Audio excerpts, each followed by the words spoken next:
Good morning, students. So today we'll be looking at personal stewardship. And when we look at personal stewardship, we're looking at the expectations of us versus the reality. For example, your parents expect you to keep your room clean. That is the expectation. But when it comes to the reality, you may choose to keep your room untidy or you may keep your room tidy. Alright, so that would be the reality. So guys, we have here in the first sentence, people all start life as helpless babies, but immediately they begin a process of growing up that takes them into adulthood. This process takes place over years, and every person matures at different rates and in different ways. Not only do people's body have to mature, but also their minds, the way they think, the emotions, and the way they behave in society. Religious people also believe that there's a process of spiritual and religious development that needs to take place within the person's life. So in our society, we have different religious groups that help us to develop.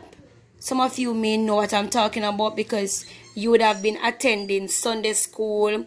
You'll be active in your different religious groups, right? So they help you to grow. And in growing up, guys, remember that when you grow up, you are now responsible young adults, right? You are responsible for your actions because you now know right from wrong.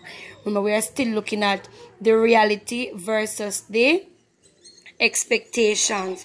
So guys, now you have to learn how to be responsible, and even staying home now during this coronavirus, you have to learn to be responsible. Food is limited at the moment, maybe for some of you, but not all. But some of your parents are without jobs. What are they going to do when they have you at home? You have to be responsible enough to, have some self-control and to say, okay, I'm not going to eat as much as I used to because I know mommy not working, or I know only daddy working, or none of my parents are working, right? So we have to bear that in mind. So as people grow, they have to take responsibility for the way they act in their families, local communities, and society, right? Also, when it comes on to being at the physical school, you have to monitor the way you act, right? If you hurt somebody's feeling, you have to be responsible enough to say, you know what, I am going to say sorry. And guys, the bigger person will always say, I am sorry. The weaker person will act as if nothing happened because they are scared to say, I am sorry. And in this life, guys, we cannot be afraid to say, I am sorry. We have a personal responsibility to live up to, right?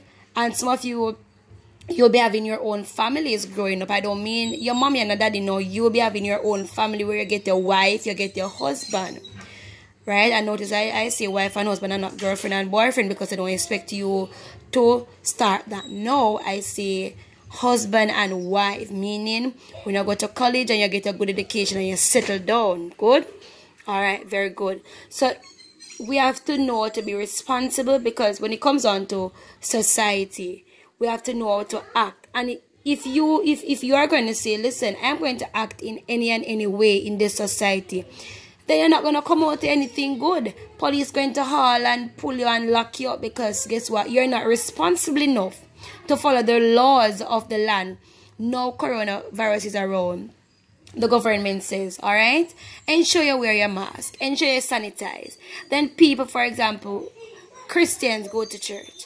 They don't want to put on the mask, or they have the mask around their neck or on their forehead. That is disobedience, right? They're not being obedient. Then the police comes. What is going to happen? And we're going to be in trouble. So we have to follow the law. We all have a personal responsibility to play. All right. Also, here we have people within society have different expectations of how children and young people should behave at different stages of their lives. And, as I read that statement, what comes out to me is that some of you have some family members, they expect you to act as adults, right? They expect you to not behave like your age.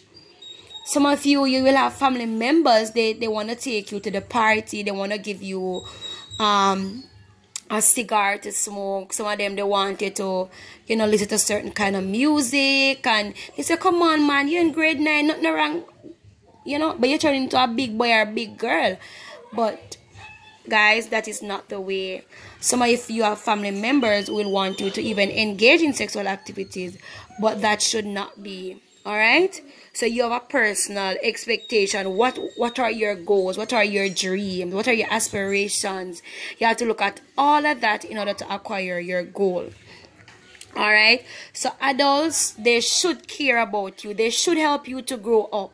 And if they don't want to help you to grow up, you have to remember who you are and what you are about. As a slogan in Jamaica says, every child can learn and every child must learn. Right? So I'm encouraging all of you today just to take that slogan that you can learn and you will learn. Comes what may, you don't have to be like your family. Right? Like I would always say that I am the first one to go to college in my family. I am the first one. Right? I did not allow my mommy's occupation to say, okay, I can't go for what I want. Oh, yes, I can. So I'm also encouraging you to also say, yes, you can. All right? This is all that we have to discuss for today. We would have gotten a longer time if we were going to